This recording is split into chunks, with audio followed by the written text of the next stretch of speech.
I understand that the mayor has purchased 3 water cannon on behalf of the Metropolitan Police.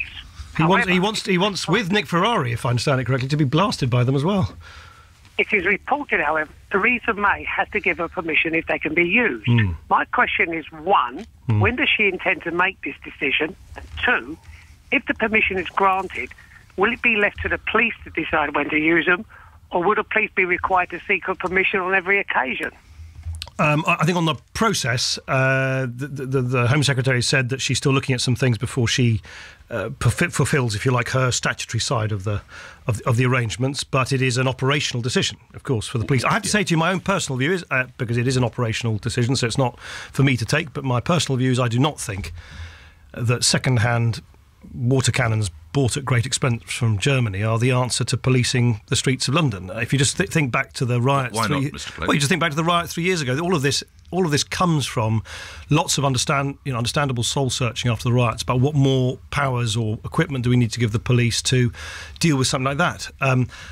I've been told several times that water cannon have possibly some role if you're dealing with some big crowds which you want to keep separate. Big football crowds can't get out of control. The idea that in the riots where people are scurrying down small streets, smashing windows and then rushing off, small groups moving around in a very kind of fluid situation, the idea that great big lumbering second-hand German water cannon can somehow be wheeled out and sort all that out, I think is fanciful. And I personally think it also it kind of rubs up against the long tradition of policing by consent on London streets. I think it creates a kind of embattled sense of how the police work, which I don't think is in keeping with our long policing traditions here. But look, the police, obviously, they've got to make their own operational decisions. The Home Secretary needs to make her own decision, and if I understand it correctly, we're all going to watch you and Boris Johnson be experimented upon by these new second-hand German water cannon when they arrive. You're so absolutely that's right. at least one silver lining for people like me who don't think they should be here in the first place. Well, I'm sure we could get another sou'western if you would choose to join us. No. You're the great advocates of it. So I think I'm looking forward. I'm looking forward to the consumer test and then see how you and Boris feel about it. Let's bring Jeff in just on an operational matter, just so you're absolutely sure. Jeff, once the Home Secretary has given assent, which is not there yet, it would be up to the command within the Metropolitan Police to deploy it. So just to clarify that, Jeff, are you satisfied with what you hear? And indeed, the opposition that you're hearing from, and you're not surprised, remember, it's the Liberal Democrats, they're not going to be a fan of this. Well, not really, because I'm not just talking about the police. There are 3 emergency services that do constantly come under fire, and I think it's a deterrent. Not use them, but to be there.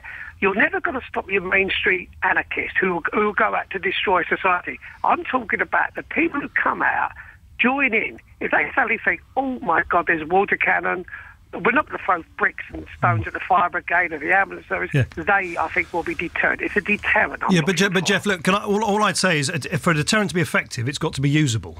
And of course, there must be some situations. Otherwise, these things, I guess, aren't deployed in other parts. Of course, there must be some situations. And I say, I can understand a situation where let's say you've got 2 big crowds, in quite an open area, open space. Say the student demos of a couple of years ago, where they were throwing fire extinguishers at police officers. But in London, which is a city with lots of small, narrow, windy streets, it's not just great big big avenues like Whitehall.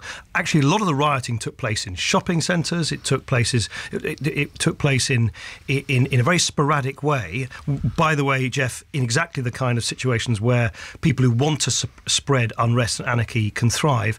I just think we've got to be realistic. Getting out these lumbering second-hand German water cannon is not suddenly going to deter someone from throwing a brick in through the window of their local shop. So all I'm saying is, as I say, the police need to make their own judgments. They appear to have done in this case. The Home Secretary needs to do her work. Boris needs to be subjected to the test he's volunteered for. All of those things need to happen. I, however, I've just not been persuaded by any rational argument saying this is the answer to the problems we saw 3 years ago. Because remember, this flowed all from the quite understandable analysis of what went right and what went wrong as far as policing was concerned at the time of the riots 3 years ago. Afterwards, can I borrow your onesie when I'm absolutely soaked? No. You've made the commitment, and right. You know. I'll honour my word. I'll be selling the tickets. I'm sure you should. Right.